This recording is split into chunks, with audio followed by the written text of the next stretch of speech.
Donald Trump is facing charges or allegations at the very least that we've known about for some time, coming from writer E. Jean Carroll, who has accused Donald Trump of raping her in a dressing room at Bergdorf Goodman back in the 1990s. These accusations have been around for some time. Thanks to a legal change in New York, we were able to proceed into an actual legal process. And during that legal process, Donald Trump was deposed. He actually had to answer questions. It's a novel situation for him to be in. Usually for things like the Russia probe, he can just go literally years without ever having to answer a single question.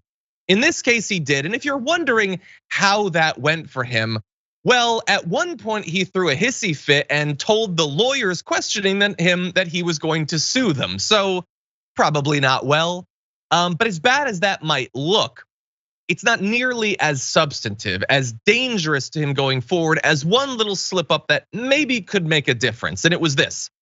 So we're gonna get into some of these weird things, but you should know that he used his deposition to call E. Jean Carroll a liar, to claim that she's mentally ill.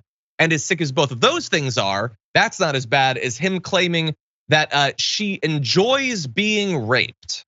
That is a thing that a billionaire and the former president of the United States made in a legal proceeding, a claim about someone who has accused him of rape.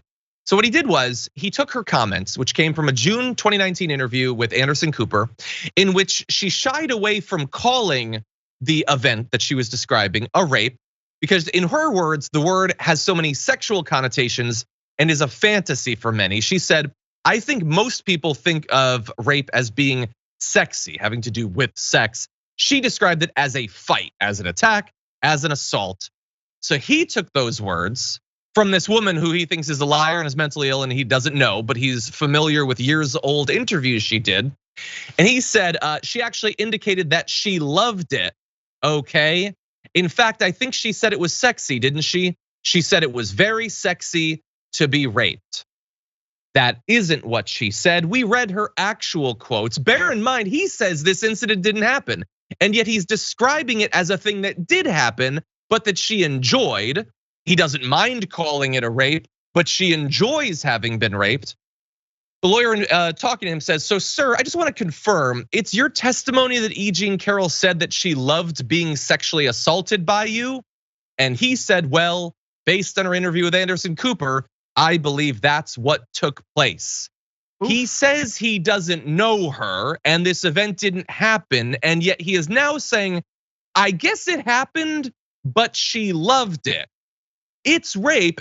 A normal person would describe it as rape, but oops, I got her. She likes being raped. That's what the former president said. Also, his lies about knowing her are complete and utter lies. He's been photographed with her and all of that. Anyway, all of what we've described so far is absolutely sickening. That is not the worst mistake he made. We're gonna get to that in just a sec. But Bridget, I apologize for some of this content. We should not have to hear things like this from the former president of the United States. But this is what he chose to use his time being questioned to do. Well, I absolutely believe E. Jean Carroll. Like, this testimony just makes it so clear.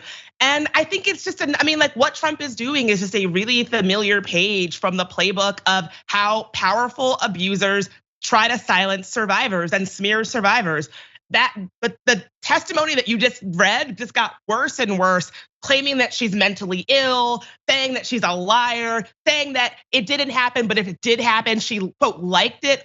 It's such an infuriating but unfortunately familiar page from the abuser's playbook to just silence survivors and to continue to abuse. And I think we know enough about who Trump is right now to absolutely believe E. Jean Carroll. And if you already didn't feel that way, this testimony I feel like just confirms it. Yeah, I have to say, to be fair, I cannot know.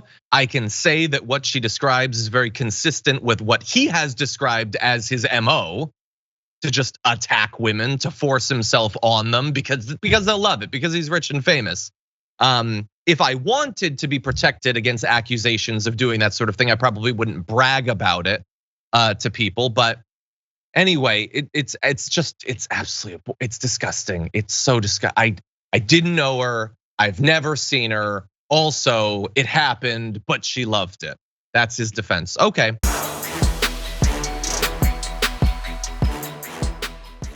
Check out the Damage Report podcast each day, wherever you get your podcasts, whether Pocket Casts or Stitcher or iTunes.